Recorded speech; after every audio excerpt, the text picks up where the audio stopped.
Hey Archery Talk, this is Lucas and it is a new bow day and the big brown truck just dropped off something from Mathews. This is brand spanking new. This would just come out today. I'm releasing this video at the same day the bows are being released by Mathews. It's the new Ark series of bows. I'm going to open this box and let's have a look together. So this is it. This is the brand new Ark 34 from Mathews. I think this is the new Kodiak brown color. This is a stunner in person. I love earth tone bows, this dark kind of rich, almost chocolatey brown. That is music to my ears. This is about as kind of nice looking of a riser as I've seen from Mathews, or pretty much anywhere else from that matter. This thing is just plain sexy. I love the look of this bow. Mathews, as you might expect, has a bunch of new technology. We'll get to that in a little bit, but first let's talk specs. This 34-inch bow here has an axle length of 34 inches, a brace height of 6.5 inches, and draw lengths run from, I'll check again, 26.5 to 32 inches. This reaches a big draw length, like for really long draw archers to kind of medium to short draw archers. If you go opt for the Ark 30, that's a 30-inch axle to axle with a 6-inch brace height, and that one has draw lengths going from 24 to 30.5 inches. So between the two bows, you're ranging between 24 to 32 inches. That is 8 full inches of draw length adjustability. That's really going to fit pretty much any adult on the planet. Unless you're, Tim Gillingham and you need something a little bigger than that. God, I can't get over how good looking this whole setup is on here. Also kind of new this year is a redesigned SWX2 cam. So according to Mathews, there's perimeter weighting in the cam on top and bottom, and that is designed to not only reduce kind of any felt vibration or hand shock or whatever you want to call that, but it's also supposed to make up for any performance loss you'd get by having a peep or D-loop on the string. Mathews says they've done their own testing, and against comparable bows, they're just not seeing that drop off when you put the accessories on the string that you get from their prior model cams on there.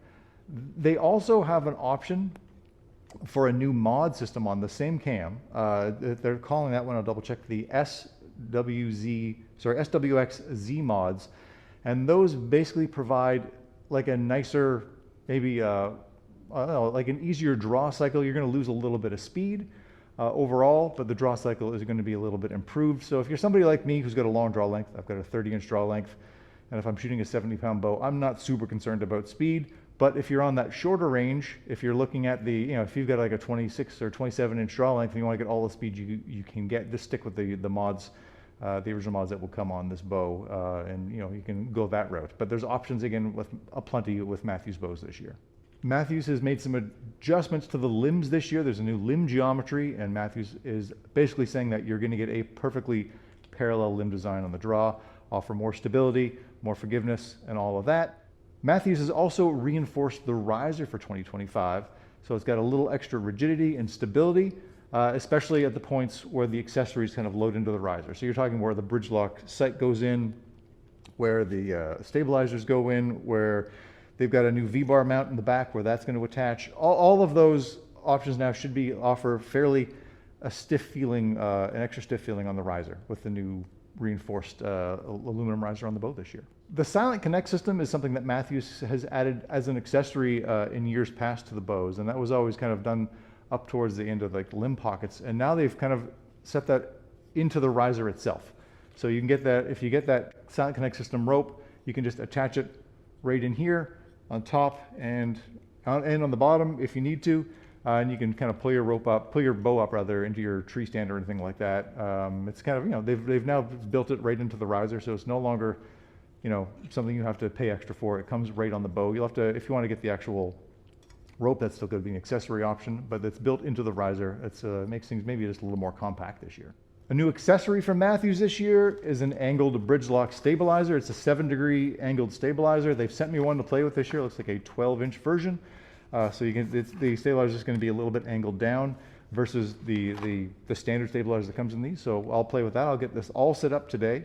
My goal now is to kind of get this set up for shooting. I'll run you through that process, and I mean they've kind of done a lot of it for me already, it looks like. There's a D-loop already attached. There's a peep already attached. I've got to make sure the peep height is right for me, obviously. And I assume the arrow rest is kind of where I want it to be. That's got the Mathews branded Integrate arrow rest from QAD. That should be, I would assume they've tested that, but I'll have to run that through paper myself just to make sure everything is kind of shooting as I want to. And eventually we'll look at draw cycle, and we'll even test this thing for speed through the chronograph. So it's time for me to get to work.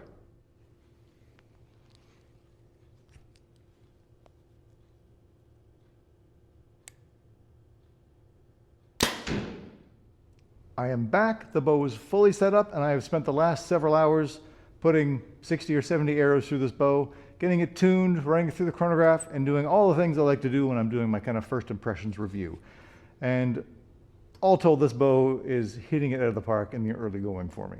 I didn't have to do a ton to set this bow up, because Mathews, again, as I mentioned, set up already with the arrow rest and a peep already installed. They included this angled front stabilizer, which I put on there. I added the UltraView Mathews sight to go on the Bridgelock sight adapting point there.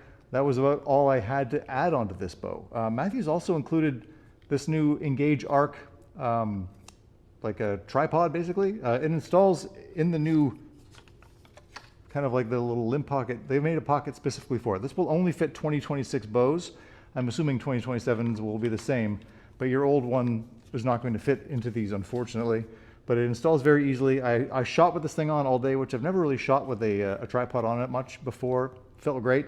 Doesn't have a lot of weight. It's kind of made out of you know, plastic or polyurethane or whatever. So it's pretty lightweight overall. No major issues with that.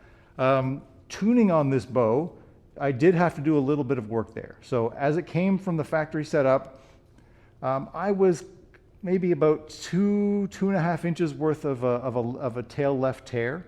So I just had to take advantage of the limb shift technology that Mathews has in here. You kind of just pop these screws out and then start making turns. So I added in total about 1.25 turns to the left to kind of move my, I guess the idea is kind of shift things over a bit to the left to make up for that tear. I went over 1.5, I started 1.5 turns. It was just a hair too many, so I went back a quarter turn, and that got me the left-right I was looking for. And then I just had a slight vertical tear, so I made a small rest adjustment. I dropped my rest, you know, a few clicks to kind of take care of that. And I'm pretty much hitting a perfect bullet hole. It's not really where I finish my tuning. I like to finish off with group tuning, and I'll have a better chance to do that once I take this out to some more long range testing. It's only 20 yards here in the shop.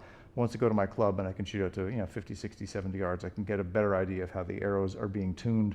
But really loving the limb shift technology. I didn't use it as much last year because I didn't need to. This year it came in really handy. That was a big tear, and it was super simple to fix. And it's also, like, unlike the top hats of old, which you were restricted to just a few different sets, and you had to put the bow in the press, and you had to take the axle out. All that is a pain. This is so easy to do, and you can make really small micro adjustments to really fine tune it exactly. Top and bottom, you can make those changes. So you can really get the arrow flight exactly how you want without a whole lot of effort. I did like that quite a bit. I think now, let's talk draw cycle. I've really enjoyed shooting this bow. I shot a video a little while ago, kind of going in depth on how I'm feeling about the bow's draw. It's time to talk draw cycle, and that's an area where the Mathews bows have excelled for me in the last several years. And this Ark series is no different. Again, I am loving the 34-inch axle length on this bow. That is 33, 34 is really right in my wheelhouse for a hunting bow. That is about the perfect size for me personally. So the bow feels ultra stable at full draw, but let's talk about getting the full draw. And this bow is currently 70 pounds. And so I don't, my day-to-day I'll shoot 65 with a hunting bow, but this is 70 pounds. Let you know that it's still pretty comfortable for me to shoot at that draw weight. It's maybe, again, as you saw there, a little aggressive when you relax against the wall. I was trying to let down there, just maybe not quite so aggressively, but overall, the bow offers a fairly nice and smooth draw cycle. Again, and as I mentioned, it holds really well on target.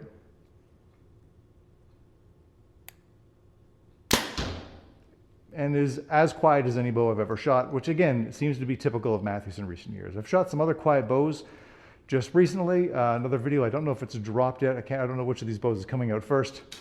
Was also super quiet, but this bow takes the cake as far as the bows I've tested this year. I've got kind of 4 bows in already this year, and it's tough to beat how quiet this bow feels. Mathews, again, has focused on that over the last handful of years, and it really shows.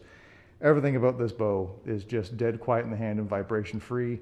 And the draw cycle overall, relatively smooth. There's again, you can feel I wouldn't even call it a hump into the valley. It's a pretty even pull into the wall, which is kind of what I'm looking for.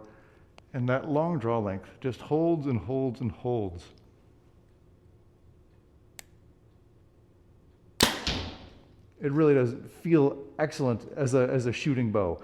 I do like this new angle stabilizer. Again, I don't know if it's doing me any more favors than the regular stabilizer. It's something to play with. I don't think, if I swapped out to a standard one that wasn't angled down 7 degrees, I don't know if I'm going to really feel a difference in stability.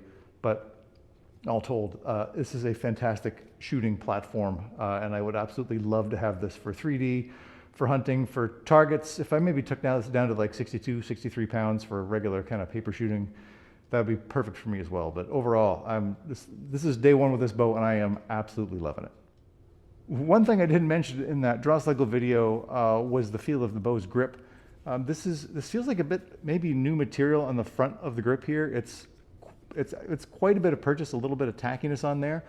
It's maybe a bit aggressive for my hand. I'm getting, a bit of a red streak coming down my hand after I shoot a handful of arrows in there. It's a little bit raw today. I assume that's going to get better after I build up some calluses shooting this bow a little more often. But something to think about. It's just maybe a little touch aggressive for my personal taste, but other than that, the grip feels pretty good in the hand. I like the shape of it overall.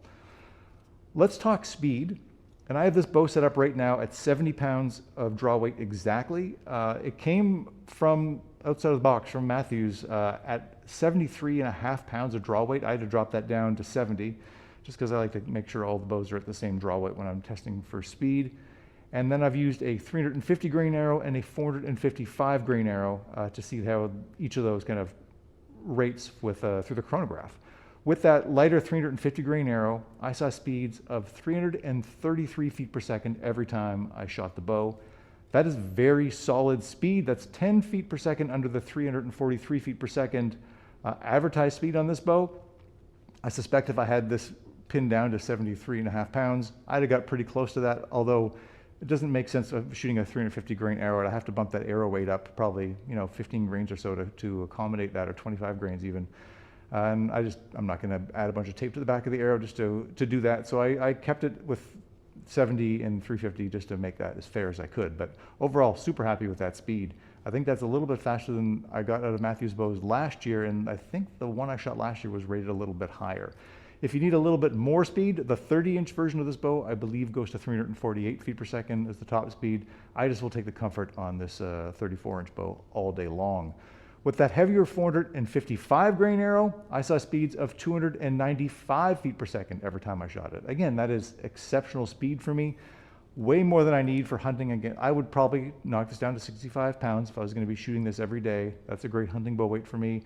If I'm sitting in a tree stand and being cold all day long, 65 pounds is a lot easier for me to pull than 70, and I'm still going to get pretty good speed out of that. Probably more like 287-ish feet per second on that rate, but and that's my typical hunting weight arrow. So overall, the speed is very good, and really everything on this package I'm delighted by. I can't get over how nice this riser looks. This is an absolute delight to look at, and as I mentioned in the draw cycle video, the bow is just dead quiet.